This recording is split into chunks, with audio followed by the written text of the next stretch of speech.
Bismillahirrahmanirrahim. Bismillahi ma syaa Allah, la haula wa la quwwata illa billahil aliyyil azim. Bismillahilladzi la yadurru ma'asmihi syai'un fil ardi wa la fis samaa wa huwas samii'ul 'aliim. Alhamdulillahi rabbil 'alamin. Alhamdulillahilladzi arsala rasulahu bil huda wa dinil haqq liyudhhirahu 'alad dini kullih wa kafaa billahi syahida. Allahumma salli wa sallim wa barik ala sayyidina Muhammadin wa ala alihi wa sahbihi wa sallim ajma'in. Faqala rabbi shrah li sadri wa yassir li amri wahlul 'uqdatam min lisani yafqahu qawli. Subhanaka la ilma lana illa ma 'allamtana innaka antal alimul hakim. Amma ba'du. Mari kita awali kajian pada pagi ini dengan seperti biasa membacakan ayat-ayat Allah Subhanahu wa taala terlebih dahulu.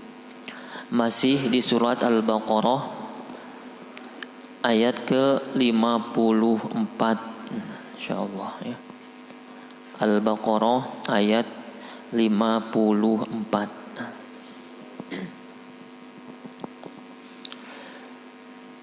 A'udzu billahi minasy syaithanir rajim.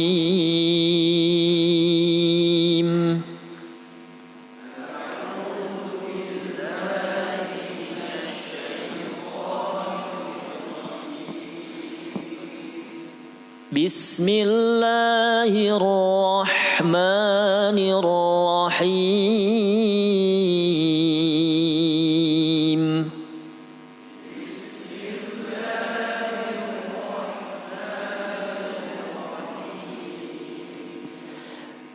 وَإِذْ قَالَ مُوسَى لِقَوْمِهِ يَا قَوْمِ إِنَّكُمْ ظَلَمْتُمْ أَنفُسَكُمْ بِاتِّخَاذِكُمُ الْعِجْلَ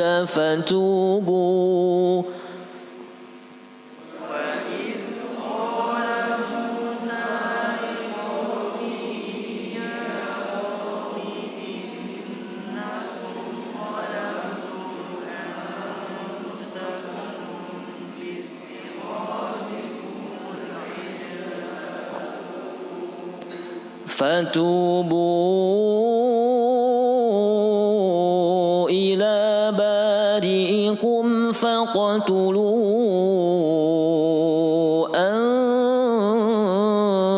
أنفسكم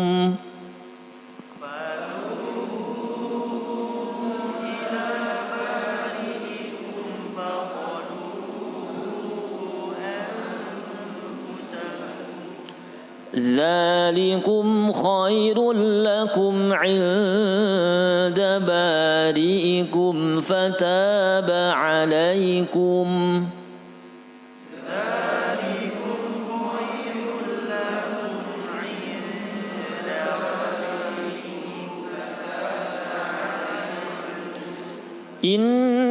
إنه هو التواب الرحيم.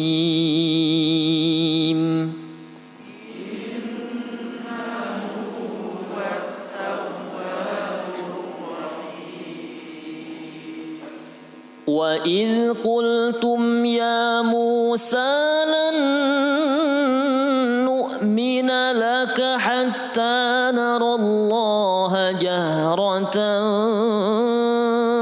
فَأَخَذَتْكُمُ الصَّاعِقَةُ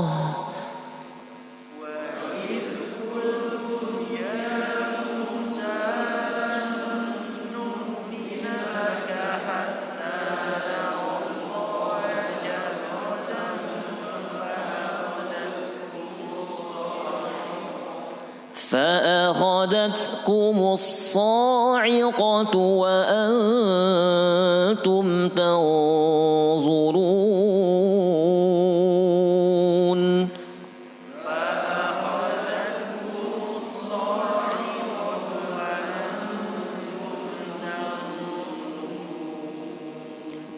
ثم بعثناكم من بعد موتكم لعلكم تشكرون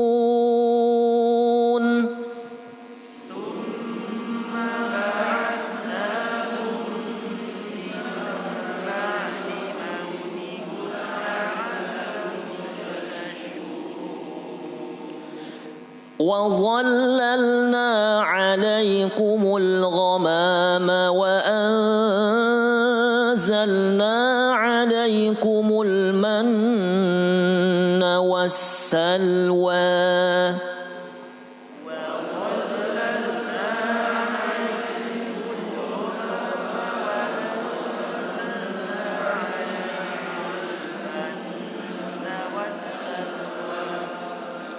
كلوا من طيبات ما رزقناكم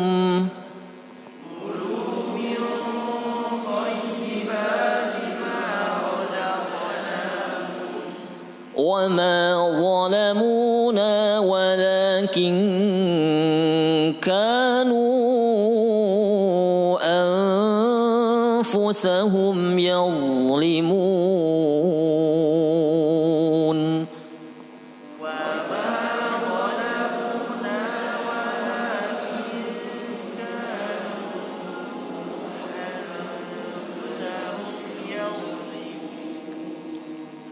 صدق الله العظيم.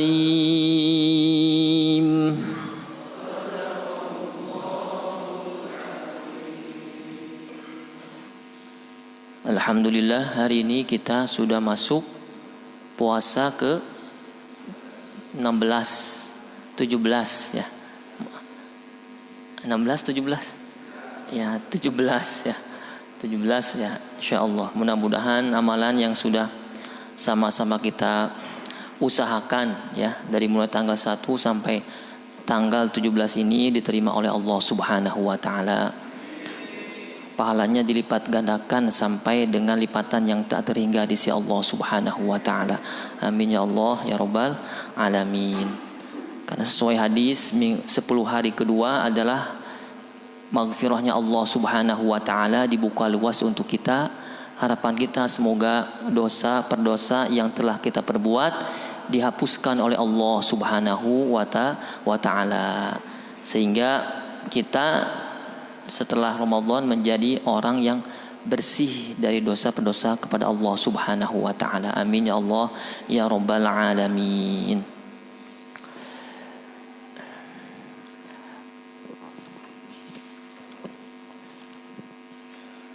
Masih pada bab maja'a fi libasi Rasulillah sallallahu alaihi wasallam.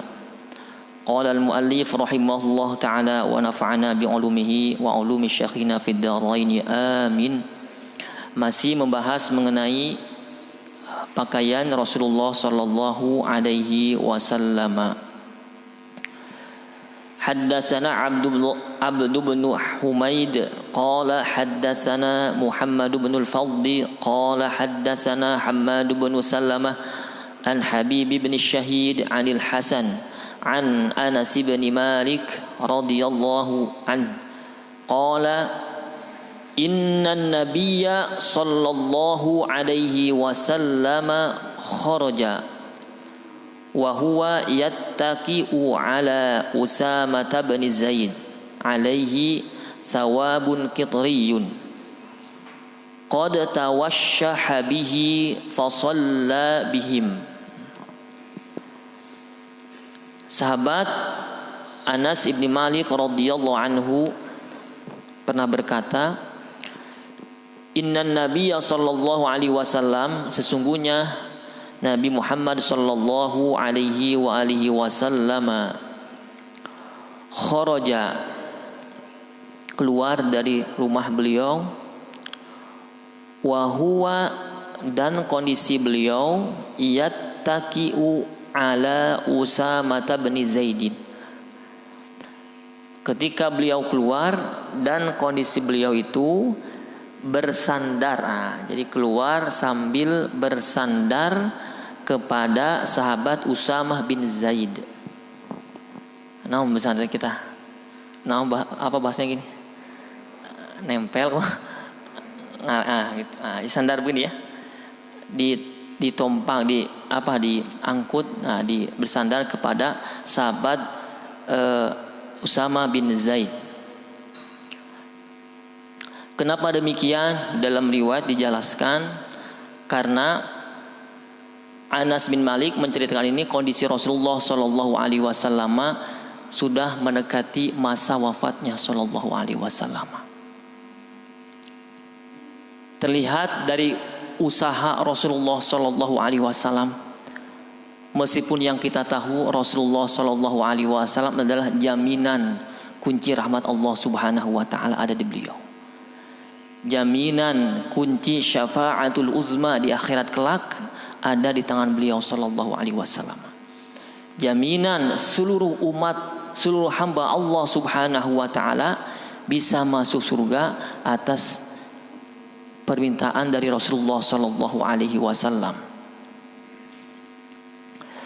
Tapi dalam riwayat ini Rasulullah sallallahu alaihi wasallam mengajarkan kepada kita meskipun betapa tingginya kedudukan beliau di hadapan Allah Subhanahu wa taala, betapa mulianya beliau di sisi Allah Subhanahu wa taala, betapa sangat dicintai oleh Allah Subhanahu wa taala, tapi beliau menunjukkan kepada para sahabatnya eksistensi sebagai hamba yang sangat menghambakan di hadapan Allah Subhanahu wa taala. Meskipun sekalipun beliau bertatih-tatih menjalankan perintah Allah Subhanahu wa taala. Kita muhasabah kita pribadi kita masing-masing. Bagaimana kondisi kita ketika Allah Subhanahu wa taala menguji kita dengan sakit? Apakah ada usaha kita senantiasa tetap istiqomah di jalan Allah Subhanahu wa taala? Kita muhasabah diri kita, apakah ketika kita dalam kondisi waktu yang padat, sempit, kehidupan kita sempit, apakah masih meluangkan, memaksimalkan raga ini, hati ini untuk jalan Allah Subhanahu wa taala? Maka contohlah Rasulullah sallallahu alaihi wasallam. Riwayat ini dijelaskan bahwasanya kondisi Rasulullah sallallahu alaihi wasallam sudah beberapa hari lagi akan meninggalkan dunia ini. Maka dikarenakan Rasulullah sallallahu alaihi wasallam dalam kondisi sakit, sangat diriwayatkan sakit kepala dan sangat panas, sangat panas. Maka Rasulullah Shallallahu Alaihi Wasallam tetap ingin bersikeras berangkat ke mana? Ke masjid untuk menunaikan sholat berjamaah bersama para sahabatnya. Di sini dibopong Rasulullah Shallallahu Alaihi Wasallam dengan bersandar kepada sahabat Usama bin Zaid, menunjukkan di sini juga kehidupan yang sangat indah. Artinya senantiasalah kita saling mendukung dalam kebaikan. Senantiasalah bahu ini dijadikan sebagai penopang sahabat-sahabat kita dalam memperjuangkan agama Islam.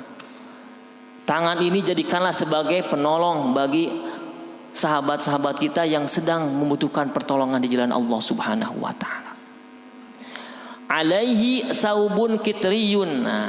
Dan kondisi Rasulullah sallallahu alaihi wasallam itu sedang memakai pakaian kitri, saub kitri. Jadi namanya saubun kitriyun, pakaian kitri ya. Itu asal dari Bahrain. Saya baca dalam riwayatnya itu berasal dari Bahrain, terbuat dari bahan katun. Qad tawashshaha bihi. Tapi tidak semisal pakaian biasa dipakai. Kalau begini kan tertutup semuanya. Tapi Rasulullah Shallallahu Alaihi Wasallam ketika itu diriwayatkan makna dari qad tawashshaha bihi dalam syarah dijelaskan wada'uhu ala katifai. Jadi Rasulullah Shallallahu Alaihi Wasallam menempatkan pakaian tersebut, selendang tersebut yang berupa baju seperti yang digambarkan seperti kain ihram kurang lebih modelnya. Maka diselendangkan di bagian ihram bagaimana Pak? Begini ya, ke sini ya. Yang tertutup kiri ya, yang terbuka bagian kanan, betul ya? Kalau saya tidak lupa lagi, tolong ingatkan kalau saya salah. Kurang lebih digambarkan dalam sirah seperti itu kondisi Rasulullah. Kenapa? Karena asyadul har fi badanihi Rasulullah sallallahu alaihi wasallam.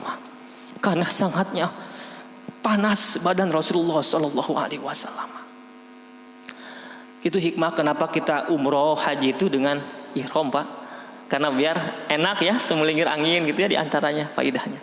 Rasulullah sallallahu alaihi wasallam yang kita cintai, yang kita nantikan syafaatnya, yang kita rindukan selama ini.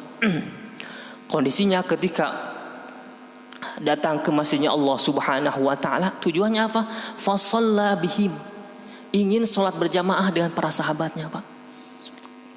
Artinya Rasulullah sallallahu alaihi wasallam mengutamakan cintanya kepada sahabat daripada cinta untuk diri sendiri, dengan kondisi yang sangat sakit beliau. Maka Anas bin Malik melihat kondisi Rasulullah sallallahu alaihi wasallam itu pakaiannya seperti kain ihram, mohon maaf ya. Jadi diselendangkan di sini, menunjukkan asyadul har, karena beliau kondisi sedang panas. Sallallahu alaihi wasallam. Mudah-mudahan ya Allah memberkahi kita semua dengan kekuatan sampai kita berusaha senantiasa datang ke masjidnya Allah Subhanahu wa taala. Insyaallah banyak faidah ya di dalam masjid ini, insyaallah ya. Mudah-mudahan kita sama-sama berbarengan di surganya Allah Subhanahu wa taala. Karena kita benar-benar ridho, ikhlas, pasrah kepada Allah, berkumpul di masjidnya Allah Subhanahu wa taala. Amin ya rabbal alamin. Itu diantara pakaian yang dipakai oleh Rasulullah sallallahu alaihi wasallam adalah pakaian kitri. Digambarkan itu bahannya bahan katun ya, dipakai seperti kain ihram sallallahu alaihi wasallam. Haddatsana Suwaib bin Nasrin qala haddatsana Abdullah bin Al-Mubarak an Sa'id bin Iyas Jurairi an Abi Nadar an Abi Sa'id Al-Khudri radhiyallahu anhu wa radu'an. Kana Rasulullah sallallahu alaihi wasallam, Rasulullah sallallahu alaihi wasallam itu idza stajadda sauban,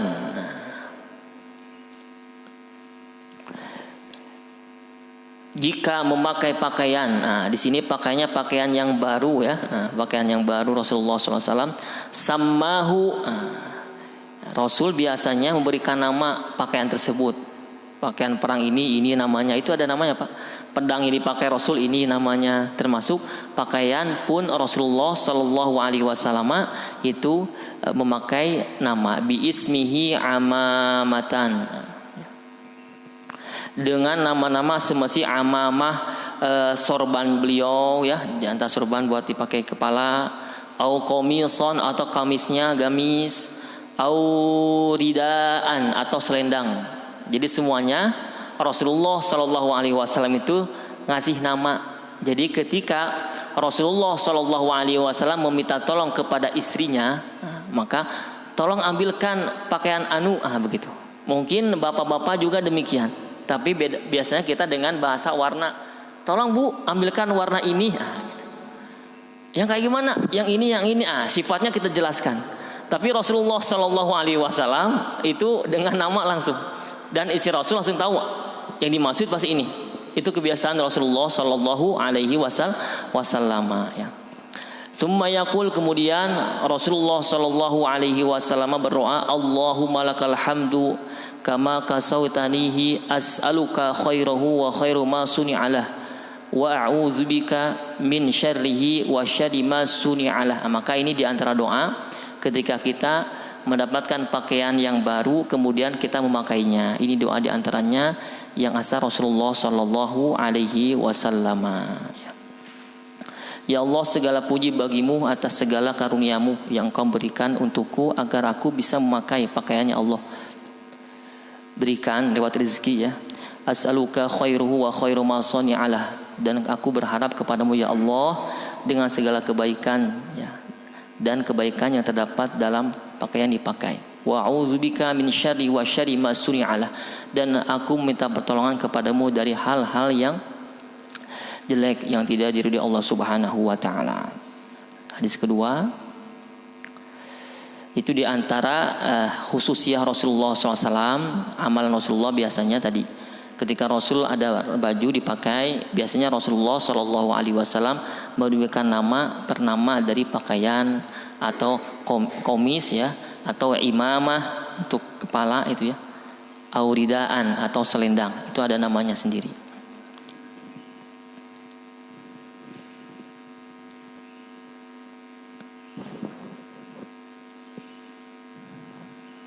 Haddatsana Muhammad bin Bashar qala haddatsana Mu'adz bin Hisham qala haddatsani abi an Qatadah an Anas bin Malik radhiyallahu anhu qala kana habbu thiyab ila Rasulillah sallallahu alaihi wasallam yalbasuhu al-hibratu.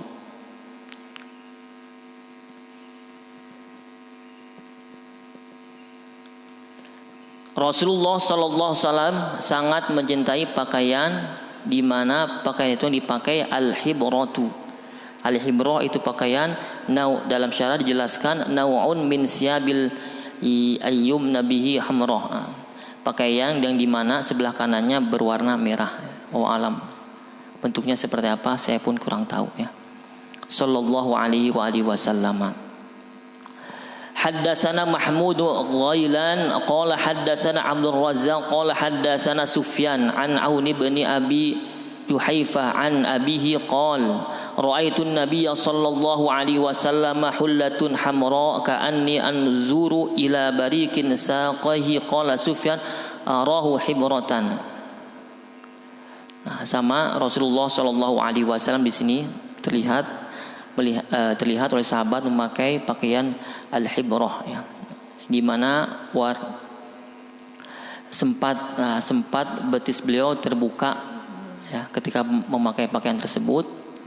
Kemudian terlihat kilauan cahaya di antara betis yang terbuka dari pakaian terbuka oleh Rasulullah sallallahu alaihi wasallam. Saking bercahayanya dari Rasulullah sallallahu alaihi wasallam.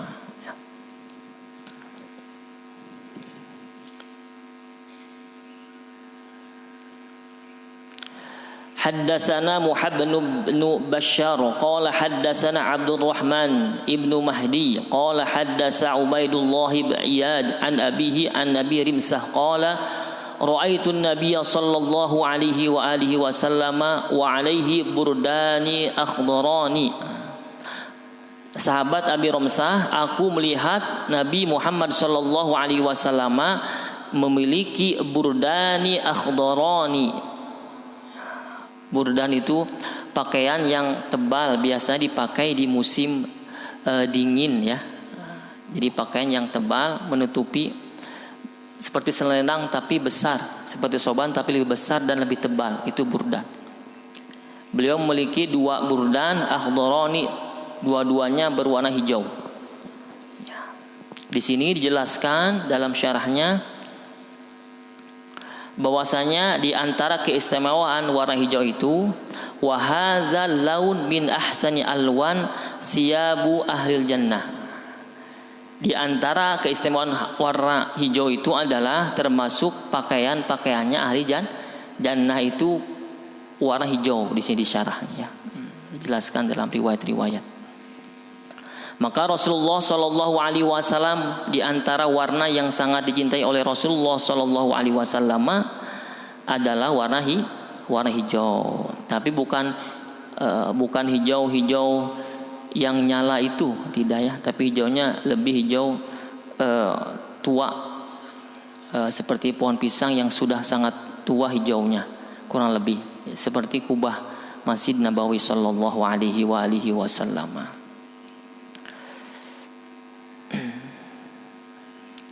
Tidak hijau yang nyala ya. Kalau nyala apalagi kulit kita yang agak gelap ya. Dengan pakaian yang nyala, hijau yang nyala itu sepertinya orang berkesan ini ada pakaian terbang gitu ya. Tapi Rasulullah sallallahu alaihi wasallam itu pas pakaiannya. Di hijau di sini adalah hijau yang ketuaan, agak tua ya, kurang lebih warnanya seperti kubah Quba Masjid Nabawi sallallahu alaihi wa alihi wasallam. Ya.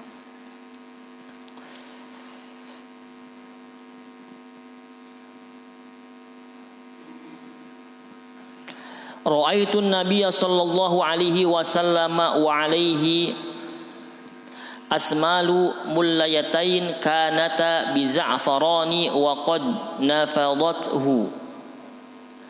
Aku melihat Rasulullah sallallahu alaihi wasallam mengenakan selendang, ya, 2 selendang diuraikan, kemudian 2 selendang tersebut dibaluri dengan minyak za'faron, ya.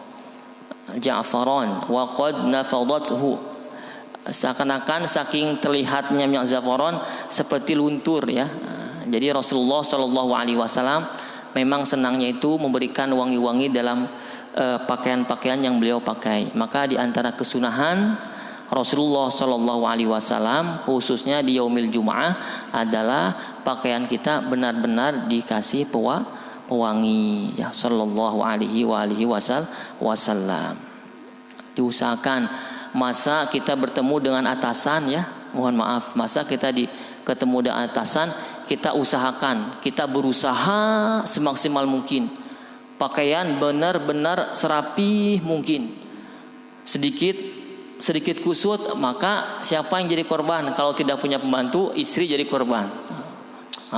Mah, yang betul atuh ini. Tahu tak bapak ini mau ketemu sama bos besar, harus rapi. Ini kurang sengitnya nyucina pakai naon serinsonya. Atau sing bersih. Dikorbankan istri kita, ya, atau pembantu yang kita suruh. Itu di hadapan manusia. Belum tentu di sisi Allah kedudukannya sangat mulia.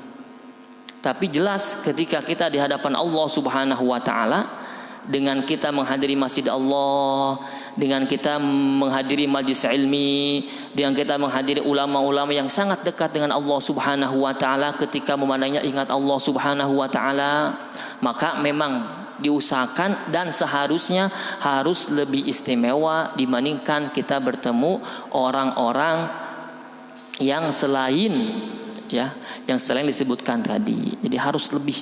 Islam tidak melarang kalau kita memuliakan atasan kita, tidak melarang. Harus, karena adab harus diutamakan dalam Islam. Tapi kita harus berbuat sangat adil. Itu yang disalahkan, ya. Kadang begitu. Kondangan update, mohon maaf, kondangan update ibu-ibu, ya, bapak atau ibu-ibu khususnya, ya. Kondangan update hari Senin warna merah, hari Selasa warna biru. Ada kabar bahwasanya undangan itu temanya warna biru. Ternyata aya gosip kasih ibu warna koneng. Atuh minculak nyalir foto teh herang berbinar-binar. Carekan si bapak sih tadi salah info. Ari ka kondangan teh sing jelas atuh warna jadi ngerahkeun mama teh. Kita mengusahakan ketika berbau dunia, kita usahakan maksimal. Kenapa? Ketika kita berhadapan dengan zat yang memiliki segalanya, zat yang maha berkuasa, zat yang maha agung, kita kurang memaksimalkan kondisi kita di hadapan Allah Subhanahu wa taala. Adilkan kondisi kita, sehingga Allah Subhanahu wa taala menyuburkan cintanya untuk kita, menyuburkan rahmatnya, menderaskan rahmatnya turun untuk kita semua.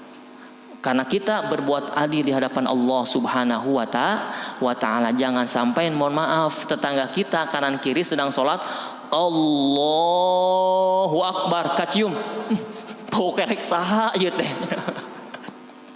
Apalagi kan kadang di masjid ada kipas, ya. Wah, itu semelingir keanginan. Allah, membujana siang panas. Oh, itu membujana basuh, Pak. Allah di kanan. Isi bapak si nama can pakai deodoran, aduh, jadi nggak gosip di sholat teh. Kita harus sensitif sampai di sana, Pak. Bagaimana caranya kita husu sendiri dan bisa menjadi wasilah buat husu kanan kiri kita itu. Biar Allahu Akbar. Seger kalau kanan kiri seger, gitu ya, subhanallah. Harus adil. Jangan sampai apalagi kita bangun tidur karena waktu mau qomat langsung beretek. Pas sholat Allahu Akbar, kacium wangi naon, dah hadir ternyata nempel di dieu.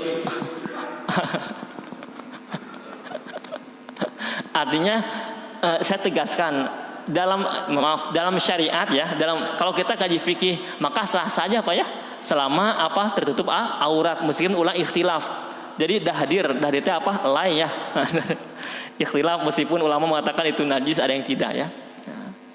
Meskipun kadarnya bagaimana, kalau sholat, kalau tidurnya di atas bantal, jadi kepala itu di atas bantal begini. Jadi kepala lebih tinggi daripada badan, maka itu halal tidak najis. Kenapa? Karena yang keluar dari mulut saja.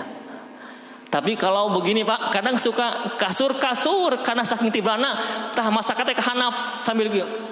Itunya mungkin terjadi. Kalau demikian kondisinya itu dipastikan elai yang keluar, iler yang keluar itu dari perut. Maka biasanya coba Bapak silakan teliti saja kadar bau iler. Ini saya membaca dari kitab fikih Pak, betul. Hasyiahnya kitab Fathul Qorib fikih Syafi'i. Saya baca itu sampai ulama sedetail itu membedakan mana dahdir yang tidak najis. Yang tepat najis itu ketika memang antara kepala sama perut itu lebih tinggi ke perut. Maknanya apa? Maknanya ya itulah. Kadang yang hujar ke hanafnya. Nah itu dipastikan Pak, kadar baunya lebih sangat bau ketika Bapak mengiler di bantal.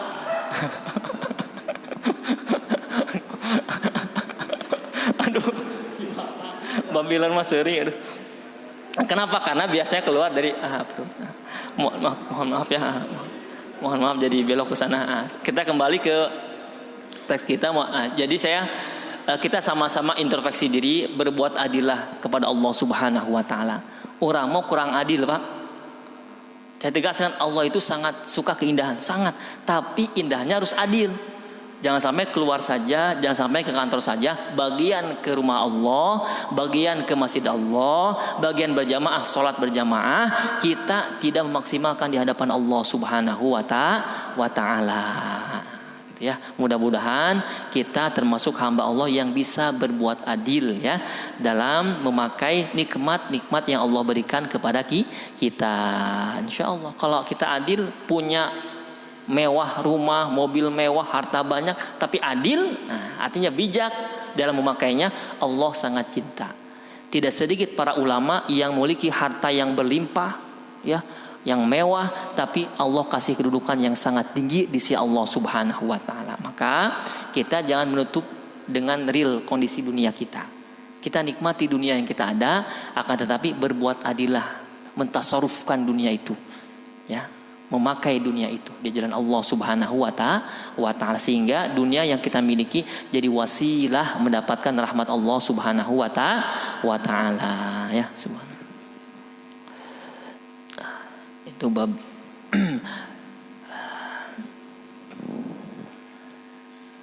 Haddatsana Qutaibah bin Sa'id qala haddatsana Bishr bin Al-Mufaddal ana Abdullah bin Utsman bin Khusaim an Sa'id bin Jubair an Ibni Abbas qala Rasulullah sallallahu alaihi wasallam. Ibnu Abbas radhiyallahu anhu berkata, Rasulullah sallallahu alaihi wasallam berkata kepada beliau, bersabda kepada beliau, memberikan nasihat kepada Ibnu Abbas radhiyallahu anhu, alaikum bil bayadi minas thiyabi liyalbasiha ahyaukum. Alaikum bil bayadi minas thiyab, pakailah pakaian dengan pakaian yang putih, serba putih Pak.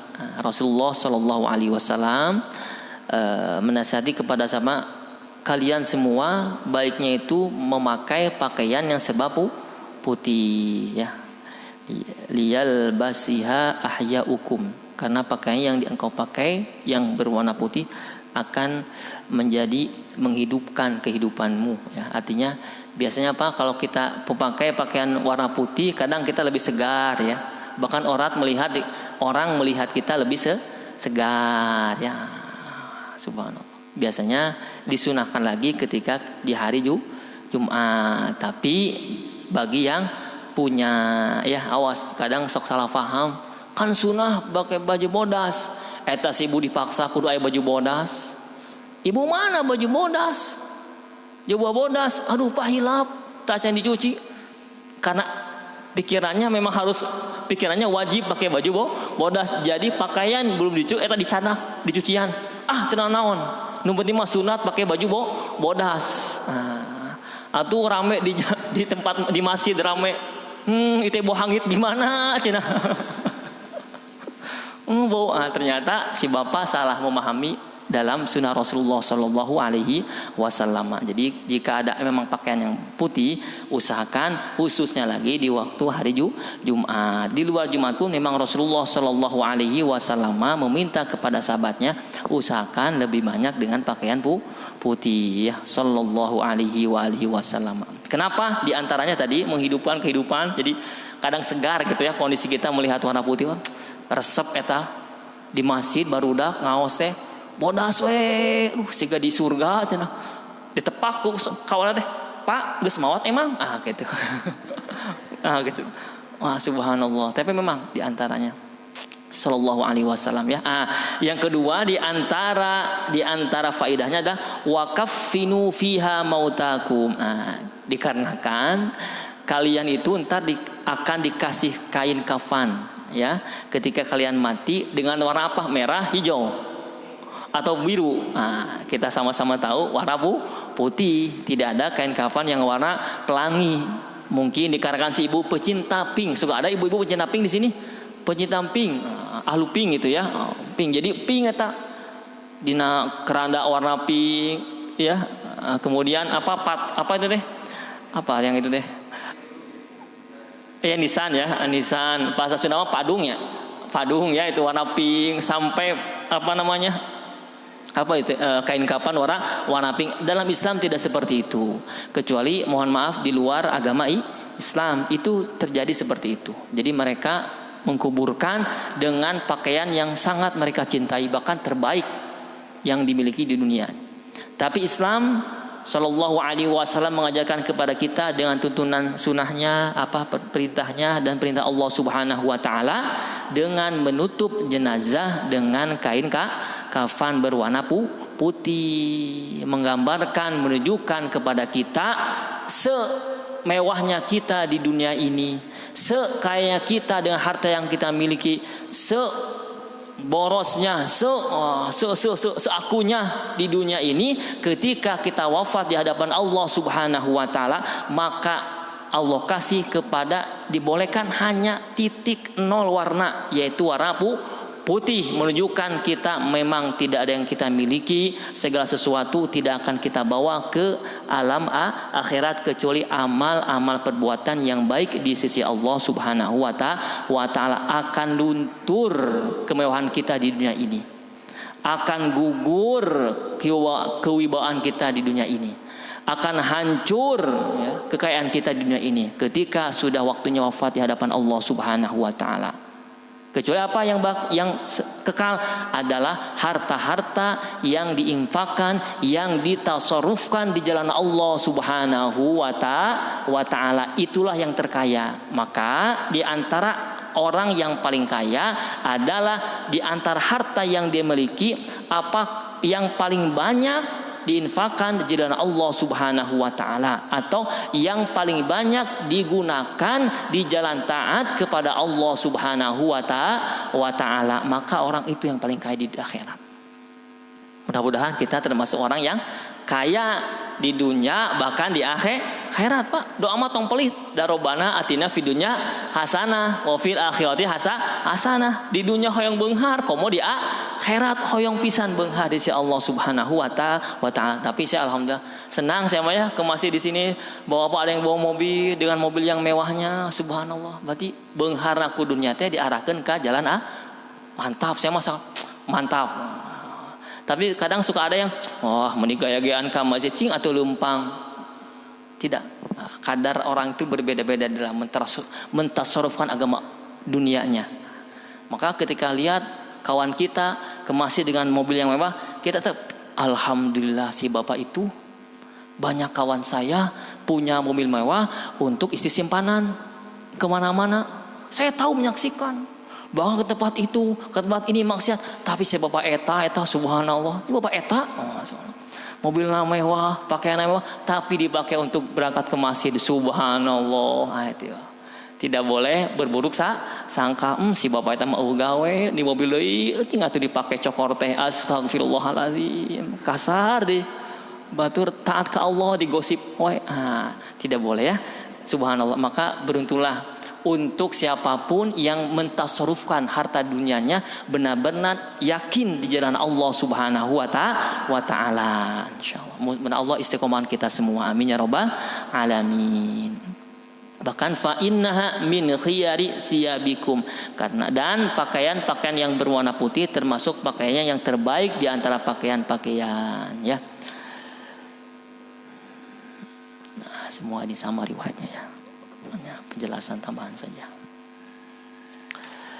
Babu ma jaa fi 'ishi Rasulillah sallallahu alaihi wasallam. Bab membahas mengenai kehidupan Rasulullah sallallahu alaihi wasallam. Tidak ada kehidupan kecuali yang paling indah adalah kehidupan yang dirasakan oleh Rasulullah sallallahu alaihi wasallam yang kita lihat dalam sirah-sirahnya sallallahu alaihi wasallam. Kehidupan Rasul kita yakini sangat banyak pelajaran ya, banyak pelajaran, banyak hikmah di dalamnya. Beda daripada kita ya. Kita hidupnya banyak pi omongan batur kadang. Tahu pi omongan batur? Orang itu kadang melihat kita jadi aja bahan bicara ada saja. Tapi Rasulullah sallallahu alaihi wasallam kehidupannya tauladan ya, contoh untuk kita semua. Kita lihat kondisi Rasulullah sallallahu alaihi wasallam dalam riwayat hadis ini. Wa bihi ilaina haddatsana Qutaibah qala haddatsana Ja'far bin Sulaiman al-Dubai an Malik bin Dinar qala.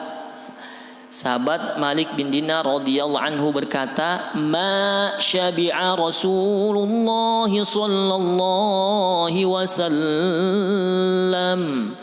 min khubzin qattun wala lahmin illa 'ala ad-dhafaf." Qala Malik, "Sa'altu rajulan min ahli al-badiyah ma ad-dhafafu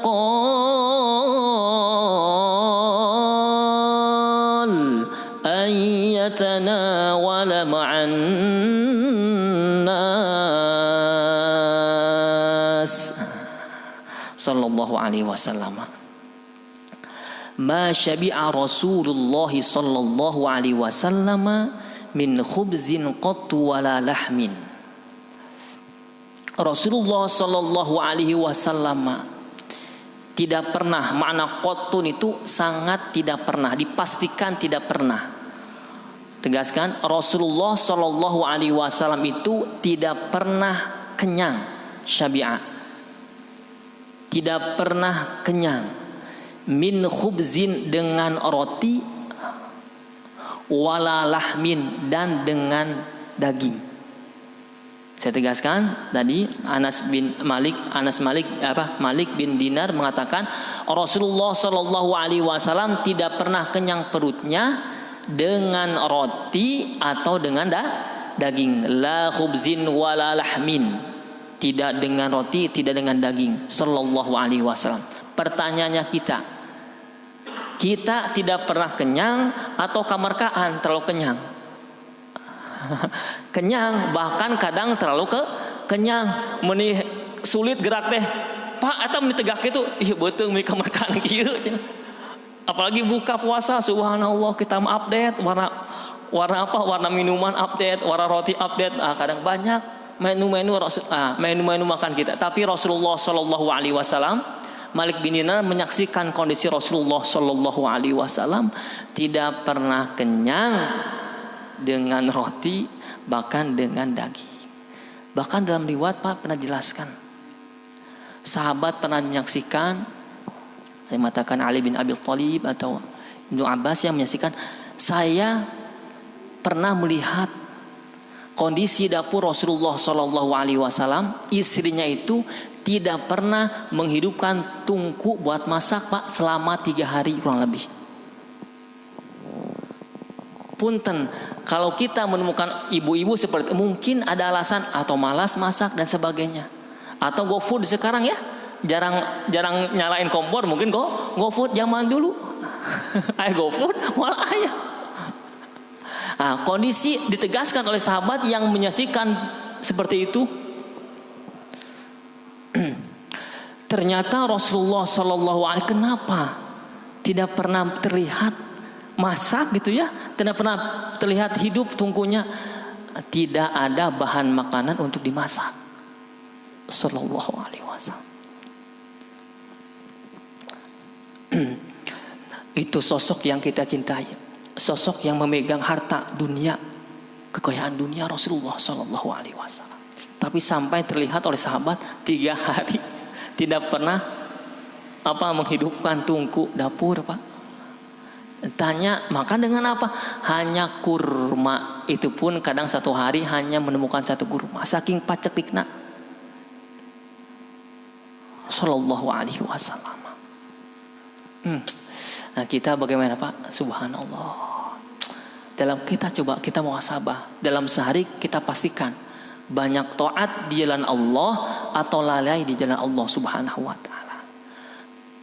Pikiran ini banyak memikirkan agama Allah, memikirkan Allah Subhanahu wa taala, merindukan Rasulullah sallallahu alaihi wasallam, atau memikirkan dunia yang belum ada di genggaman kita. Atau memikirkan dunia yang sudah ada di genggaman kita tapi kita pusing dialahkan kemana? Sallallahu alaihi wasallam. Rasulullah meskipun kita tahu dalam sirahnya kaifiyah Rasulullah sallallahu alaihi wasallam, kita melihat banyak para asatidz para menjelaskan bahwasannya Rasulullah sallallahu alaihi wasallam sering bertati-tati taat di hadapan Allah Subhanahu wa taala. Bahkan riwayat yang sering kita dengar adalah Rasul itu salat malam qiyamul lail sampai Sayyidah Aisyah menyaksikan mata kaki lutut beliau bengkak. Bahkan Rasul bertati-tati dalam berdiri di hadapan Allah Subhanahu wa taala sehingga ada kecemasan di diri Sayyidah Aisyah menanyakan, "Ya Rasulullah, bukankah engkau sudah dijamin Allah ampuni dosa sebelum dan setelahnya? Kenapa engkau bebani hidupmu? Kenapa engkau sampai bertati-tati melukai kondisi badanmu dengan taat di hadapan Allah Subhanahu wa taala?" Jawaban Rasul singkat, sering kita dengar, afala akunu abdan syakura, apakah aku tidak boleh ingin termasuk jadi hamba yang senantiasa bersyukur atas sifat Allah Subhanahu wa taala. Yang kita jelas dalam riwayat ini, Rasul tidak pernah kenyang dengan roti, tidak pernah kenyang dengan daging. Lantas kedudukan kita di mana? Lantas istimewanya kita di mana di hadapan Rasulullah sallallahu alaihi wasallam? Maka minimal tidak bisa menyontoh para sahabat secara real. Minimal kita pinter mensyukuri nikmat yang ada. Itu ibadah yang terindah di masa sekarang, Pak. Ya, dengan kondisi dunia yang seperti ini, minimal kita senantiasa bersyukur, qanaah dengan hal yang ada yang Allah berikan kepada kita. Masak naon hari sekarang? Cuma ada telur. Oh iya, nggak apa-apalah, alhamdulillah. Bapak kemarin pas berangkat kantor nangis. Kenapa, Pak? Itu lihat anak-anak sampai yang suka minta-minta bergerombolan sampai kurang lebih 7 orang 8 orang itu berebutan roti. Subhanallah. Kelihatan roti udah lecek kayaknya dibagi-bagi sampai rata. Bapak teringat, subhanallah, mohon maaf ya mah. Bapak kadang suka ngeluh, suka main mama karena telur lagi, uyah deui. Nah itu minimal, Pak. Kondisi sekarang minimal kita pintar bersyukur, qanaah dengan rezeki yang Allah berikan kepada kita. Insya Allah ini termasuk ibadah yang tinggi pada masa sekarang di sisi Allah Subhanahu wa taala. Insya Allah. Maka syukuri, Pak. Alhamdulillah ya. Bapak kita semua diberikan rezekinya Allah Subhanahu wa taala. Istri yang solehah insyaallah, Pak ya. Anak-anak yang soleh-solehah alhamdulillah, dan harta yang berlimpah yang cukup untuk hidup kita ya. Sallallahu alaihi wasallam. Bahkan mungkin Bapak pernah dengar juga kondisi Rasulullah sallallahu alaihi wasallam. Ini kisah masyhur juga tapi kita ungkapan lagi dengan karena ini berhubungan dengan kehidupan Rasulullah Shallallahu Alaihi Wasallam yang sangat sederhana. Umar ibn Khattab ketika bermakmum di belakang Rasulullah Shallallahu Alaihi Wasallam, beliau merasakan ketika bermakmum kondisi Rasulullah Shallallahu Alaihi Wasallam itu tidak seperti mana biasanya kondisinya. Terlihat dari gerakan sholatnya lambat, bahkan sangat lambat dari sebelumnya. Ada getaran, bahkan lebih bergetar dari gerakan sholat sebelumnya. Bahkan ada suara yang terdengar, beliau anggap itu suara sendi-sendi Rasulullah Shallallahu Alaihi Wasallam karena sakit. Krek, krek, krek, gitu ya, kurang lebihnya suara ada gesekan. Umar bin Khattab merasakan bahwa itu kondisi Rasulullah Shallallahu Alaihi Wasallam di puncak sakit.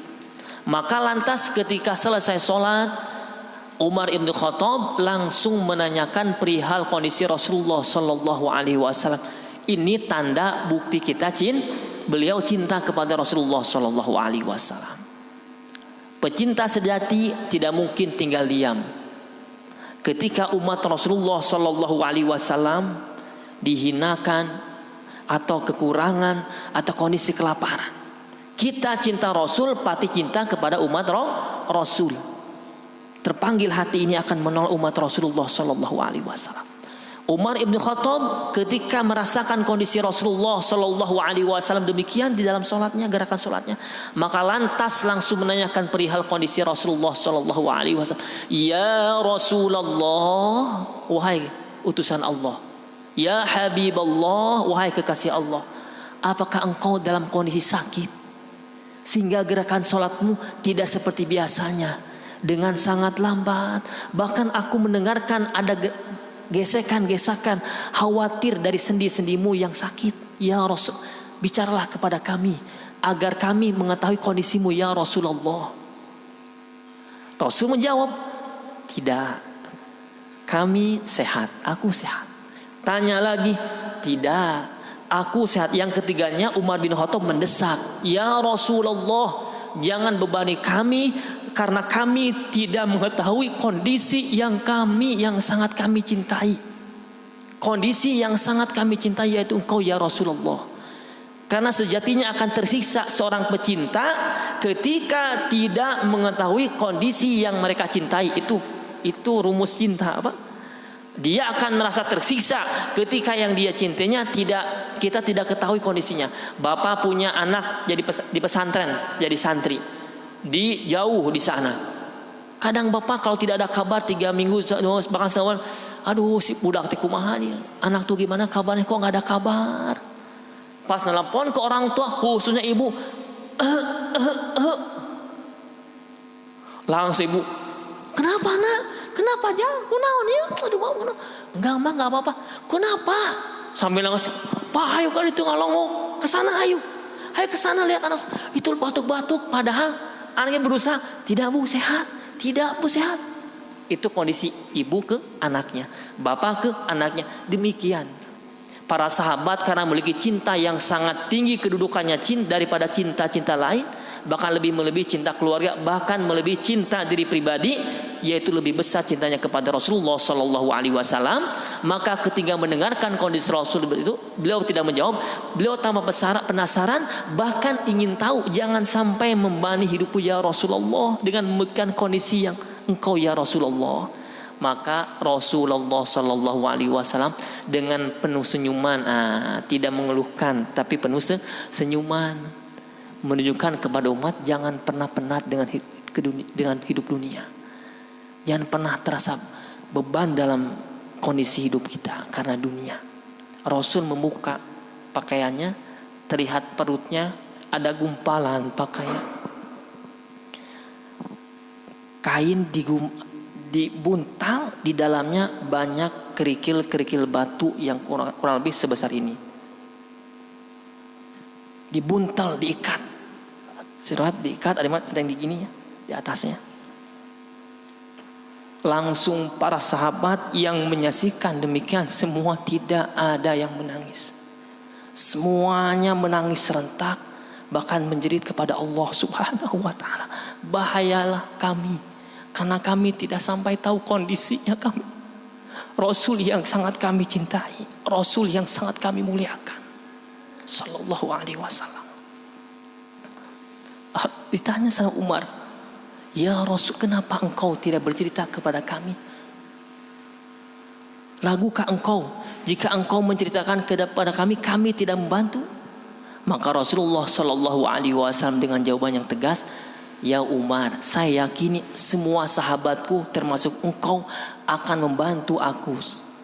Karena kami tahu sangat kuat cintamu kepada aku. Alasan kami hanya satu. Jangan sampai di akhirat kelak Allah Subhanahu wa taala membebani beratnya dengan tanggung jawab karena aku mengeluhkan kondisi duniaku kepada umatku. Memberatkan umatku dengan keluhan kondisiku. Cukuplah aku yang merasakan. Cukuplah hal yang aku rasakan sekarang menjadi pelipur, menjadi wasilah agar umat-umatku Allah muliakan di dunia bahkan di akhirat." Maka ini kondisi yang sangat mengindahkan, Pak. Para sahabat tambah cinta ke Rasulullah sallallahu alaihi wasallam. Sallallahu alaihi wasallam. Pernahkah kita sampai mengganjal perut, kondisi kita lapar, Pak? Kita pastikan tidak pernah. Atau pernahkah kita jadi jatah beras berkurang? Ya harusnya 2 hari lagi, tinggal 1 hari lagi karena dikasih kepada tetangga yang kekurangan. Saya tegaskan tidak, belum sampai di sana. Mudah-mudahan Allah terus gerakan hati ini, anggota badan ini agar senantiasa memaksimalkan potensi anggota badan taat di jalan Allah Subhanahu wa ta'ala. Amin ya rabbal alamin. Mudah-mudahan kita termasuk orang yang senantiasa hadis yang kita riwayatkan sekarang, yang kita jelaskan, minimal riwayat ini menghantarkan kita senantiasa istiqomah bersyukur kepada Allah Subhanahu wa ta'ala. Qanaah, Pak, minimal kita tidak banyak mengeluhkan kepada umat-umat. Rasakan pribadi ini dan munajat kepada Allah Subhanahu wa ta'ala. Mudah-mudahan pertemuan ini banyak manfaat di sisi Allah kita sehingga bisa menghantarkan pendapatan rahmat Allah Subhanahu wa ta'ala. Illa ala al-dhafaf, kecuali dalam kondisi dhafaf. Qala Malik, berkata Malik, sa'altu, aku menanyakan rajulan kepada lelaki min ahli badiyah, di ahli Baduy, orang kampung, balik Taros, orang Baduy. Hei Baduy, mal dhafafu? Naon, apa yang dimaksud dhafaf? Jadi Rasul itu tidak pernah makan kenyang kecuali ketika dhafaf. Ditanya, mal dhafaf, apa maksud dhafaf? Qala ayyatana wala ma'an nas. Rasulullah sallallahu alaihi wasallam dipastikan kenyang, ya, kecuali Rasulullah sallallahu alaihi wasallam ketika makan bersama dengan manusia lainnya, artinya dengan sahabat-sahabat lainnya. Jadi makan jamaah gitu, Pak. Kenapa? Di sini ada hikmah lagi, pelajaran yang Rasulullah sallallahu alaihi wasallam ajarkan. Artinya kita nikmati hidangan yang ada, bersyukur kepada Allah Subhanahu wa taala, tanda bersyukur membersihkan makanan yang ada, ya, dengan menguatkan kondisi kita untuk taat di hadapan Allah Subhanahu wa taala. Artinya Rasul melihatkan kepada sahabat, Rasul mah tidak gengsi, tidak ada gengsi. Artinya makan apa yang dimakan para sahabatnya. Kenyang dengan para sahabatnya, begitu ya, sallallahu alaihi wasallam. Mudah-mudahan ini pertemuan sebelum terakhir, ya, besok insyaallah pertemuan akhir kita dengan Syama'il Muhammadiyah. Saya tegaskan ini masih jauh, banyak pembahasannya, apa itu sakit deui tebelna tah punten. Ini, ya, kita, tapi mudah-mudahan tujuan kita ingin memupuk, menyuburkan cinta kita kepada Rasulullah sallallahu alaihi wasallam. Mudah-mudahan Allah mendengarkan niatan kita. Ya Allah, ya Rahmanu ya Rahim, irhamna ya Allah, irhamna ya Allah, bi mahabbatika rasulika ya Allah. Ya Allah, kasihanilah kami dengan kuatnya cinta kita kepada Rasulullah sallallahu alaihi wasallam. Karena yakin cinta kepada Rasul akan mengarahkan kuatnya cinta Engkau kepada kami ya Allah. Ya Rahman, Ya Rahim, irhamna birahmatil Quran. Muliakan kami dengan rahmat Al-Quran yang senantiasa kami baca ya Allah. Ihdina bihidayatil Quran ya Allah. Berilah hidayah yang sangat penuh, yang sangat kuat dari hidayah-hidayah Allah tuliskan dalam ayat-ayat-Mu ya Allah. Ya Rahman, Ya Rahim, Ya Allah, Ya Rahman, Ya Rahim. Mudah-mudahan semoga kumpulan ini adalah kumpulan yang Engkau ridhai, kumpulan yang sangat Engkau cintai, kumpulan yang dimana Engkau ikat dengan ribuan rahmat-Nya ya Allah. Allah, sehingga pertemuan ini, kumpulan ini Engkau izinkan kami berkumpul di surga-Mu ya Allah, di surga-Mu ya Allah, fi jannatin na'im, fi jannatil firdausil ala. Amin ya Allah, amin ya rabbal alamin. Sallallahu ala Muhammad. Sallallahu